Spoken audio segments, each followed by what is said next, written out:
liste électorale. Trop d'imperfections d'après Ira Koutmanen. Lors de la cérémonie de présentation du rapport de fin de mandat de la CENI, son président, Maître Ira Koutmanen, a rappelé les imperfections des listes électorales. Il reconnaît qu'il ne peut y avoir d'élections crédibles avec les listes électorales actuelles. Il estime que la digitalisation est incontournable.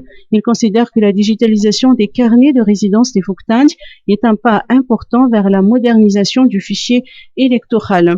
Le mandat des membres permanents de la CENI a pris fin aujourd'hui.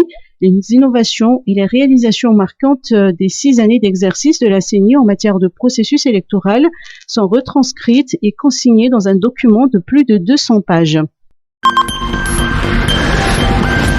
Structure des prix. Halte spéculation.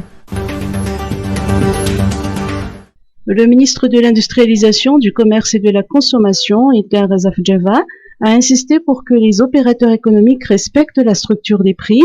Le ministère tient à faire savoir qu'il agira en conséquence contre les spéculateurs qui margeront excessivement. Pour information au public, les prix ne devraient pas dépasser les prix de référence pour l'huile de table cachetée, 7500 arrières le litre, le sucre de 1600 arrières le kilo, le riz local de 1300 arrières le kilo et la farine de 1600 arrières le kilo. Parlant de la chaîne de valeur, le ministre a été ferme en soulignant que personne ne doit être perdant. Son département œuvre pour ne léser ni les paysans agriculteurs, ni les grossistes et détaillants, et encore moins les consommateurs. Cependant, Madagascar reste encore un pays dépendant des importations. Le ministre estime que pour y pallier, les paysans devraient produire davantage et diversifier leur production en misant particulièrement sur la qualité.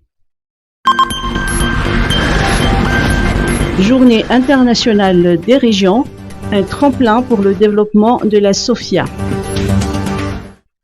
La cérémonie d'ouverture officielle des Journées internationales des régions, Agir pour la région Sofia, la troisième après Analamang et Itas, s'est déroulée hier à Antsui. Ce fut une occasion pour le général Lilson René de Roland, en sa qualité de gouverneur, de mettre en avant les potentialités de la région. Compte tenu de sa situation géographique, la région Sofia se prête à tous les types de cultures, zones chaudes, zones désertaires et zones intermédiaires. À ce dynamisme biographique s'ajoute la richesse minière, les richesses aquatiques, à savoir pêche et aquaculture, le tourisme, faune et flore.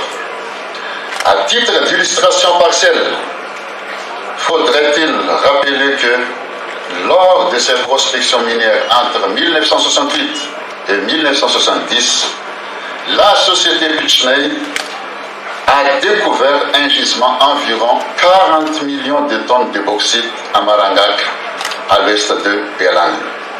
Et que la société Chromite Malagas a déjà exploité un gisement de chrome à ciel ouvert à Zafindafoué et Fendinanor. À cela s'ajoute un gisement pétrolier de 5 milliards de barils, 5 milliards de barils de pétrole et de 2 milliards de barils de gaz naturel environ sur le littoral Kanalala. Et la richesse touristique et qui pourrait faire de la région Sofia la première destination touristique de Madagascar. Le rayonnement à l'international de Madagascar dépend corrélativement du rayonnement effectif des régions à l'intérieur du pays, a indiqué pour sa part Pierre Hulder Ramaoulmas, ministre de l'Intérieur et de la Décentralisation, en qualifiant les GIR d'événements qui rassemblent les acteurs du développement afin d'explorer ensemble des solutions innovantes face aux défis du développement régional et de coopérer en vue de l'émergence territoriale. Lors de cette séance, le Premier ministre Christian Tsay a invité les partenaires techniques et financiers à s'intéresser à la région Sofia et à ses immenses richesses qui n'attendent qu'à être exploitées au bénéfice de la population locale et par extension au profit de Madagascar.